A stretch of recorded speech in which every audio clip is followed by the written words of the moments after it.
Now we have to understand when the Apostle John is on the island of Patmos and he's been banished to this place. It was like a prison for him. He was able to discover a lot of mysterious things because often God sets up prison experiences to reveal great truths and revelations. Apostle Paul was in prison and wrote the most magnificent epistles while he was in the Mamertine prison in Rome.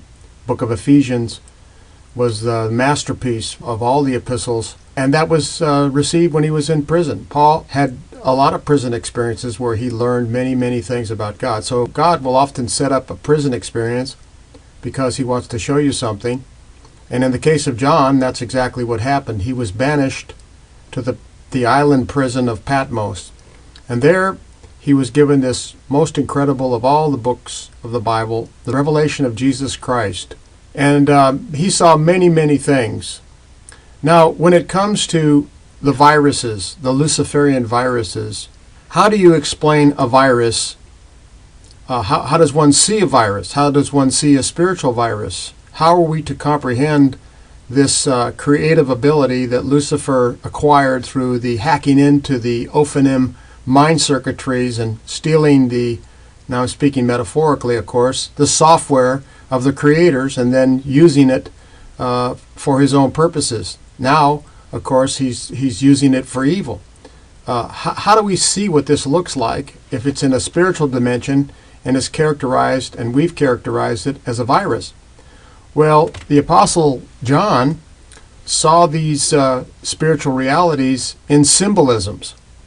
And in the 13th, and they're throughout the book of Revelation, but in the 13th chapter specifically, the most pervasive spiritual virus that has impacted the world for thousands of years, and most people can't see it because it's been unfolding and taking its effect like a slow-moving cancer for thousands of years. That symbolism was expressed as a beast. It had 7 heads and 10 horns.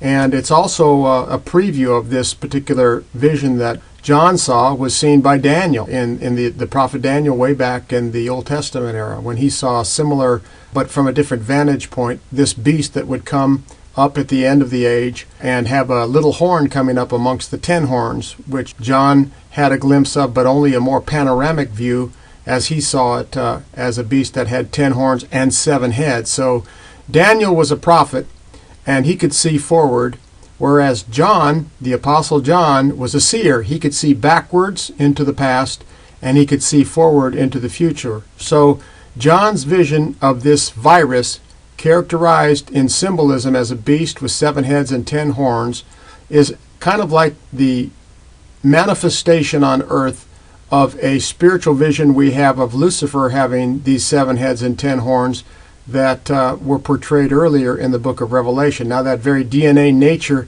of Lucifer being enacted now in a manifested form on the earth, but a form in which most people on the planet cannot see.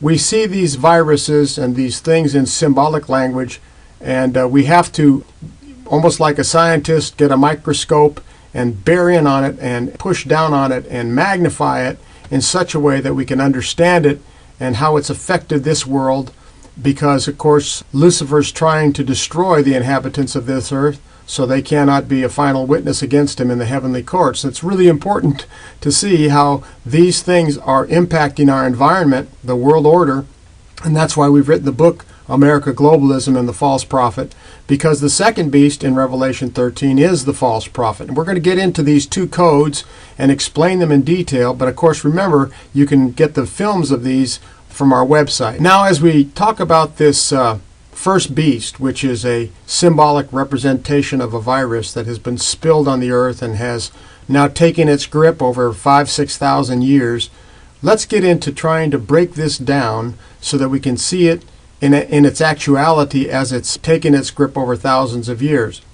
We are told that these 7 heads, 5 of which had already fallen by the time John sees this on the Isle of Patmos in symbolism, 5 have fallen, 1 is, and there's 1 that is about to come, and out of that 7th head there will come an 8th head.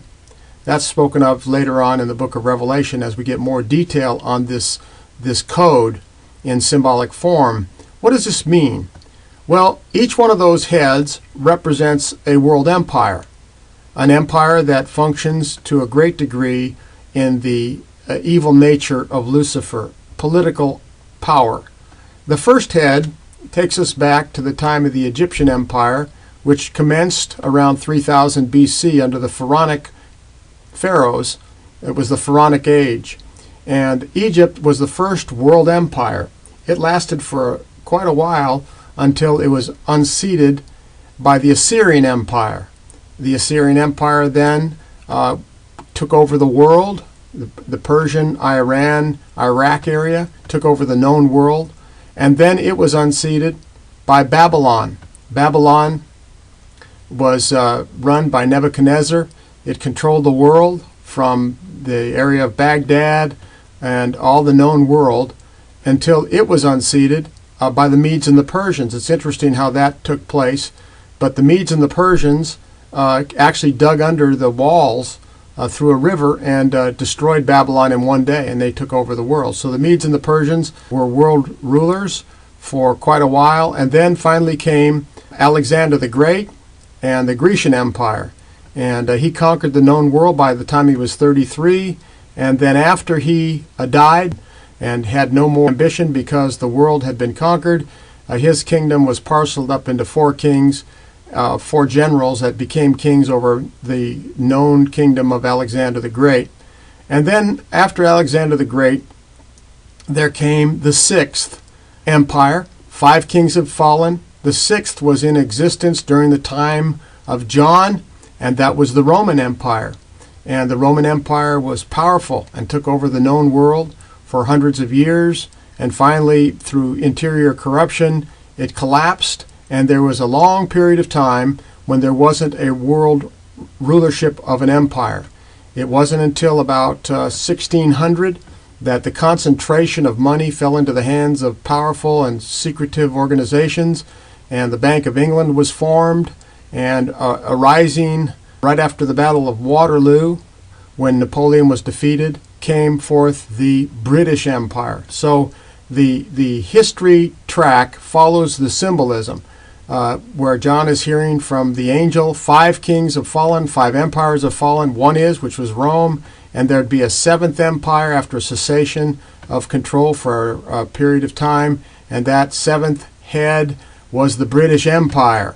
And the British Empire was probably the most tyrannical of all of them.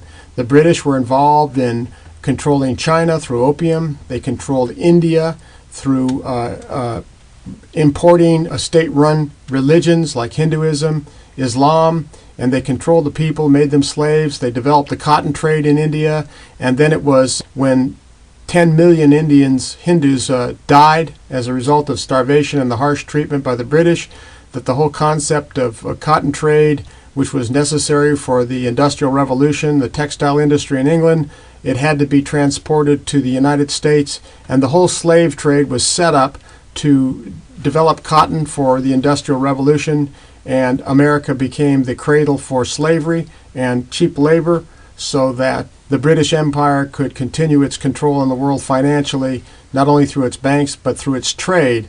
So it was the British that imported slavery into this country, and they were located in the Massachusetts area in Boston, and they became the Blue Bloods that were deeply ensconced into the political fiber of this nation at its inception. So the 7th head is the British Empire, and then it says in the scripture in Revelation that out of the 7th empire, the British Empire, will come an 8th empire.